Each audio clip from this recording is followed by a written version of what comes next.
L'une des caractéristiques des gens atteints d'orthorexie, c'est leur obsession pour les étiquettes alimentaires qu'ils étudient à la loupe. Parfois compliquées, souvent trompeuses, les étiquettes sont de véritables casse-têtes. Ruby a demandé conseil à la nutritionniste Maude Lécuyer-Lafleur. Je suis une athlète de karaté depuis déjà presque 20 ans. Et le fait de faire de la compétition de haut niveau, ça m'a amené à bien m'alimenter. Donc, j'ai eu dans ma carrière à croiser des nutritionnistes. Et c'est probablement ça qui m'a intéressée à la saine alimentation, mais aussi au métier de nutritionniste ou de diététiste.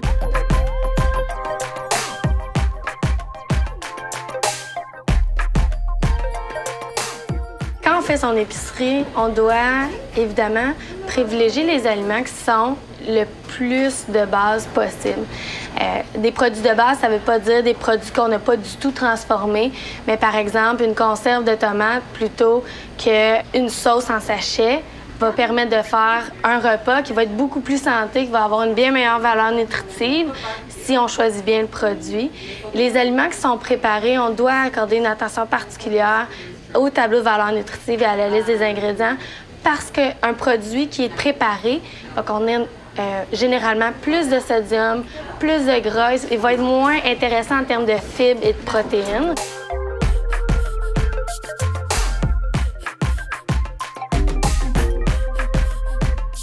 Quand on regarde un produit, la première chose qu'on devrait regarder, c'est le tableau de valeur nutritive et la liste des ingrédients. C'est ces deux éléments-là qui nous donnent le plus d'informations sur la valeur nutritive et le contenu de l'aliment qu'on va manger. Si on regarde les nutriments en général qui sont indiqués sur un tableau de valeur nutritive, il y a des nutriments là-dedans qu'on veut augmenter, il y a des nutriments qu'on veut diminuer. Pour choisir un aliment qui est santé, on souhaite diminuer les lipides, diminuer particulièrement les mauvais gras, donc saturés et trans.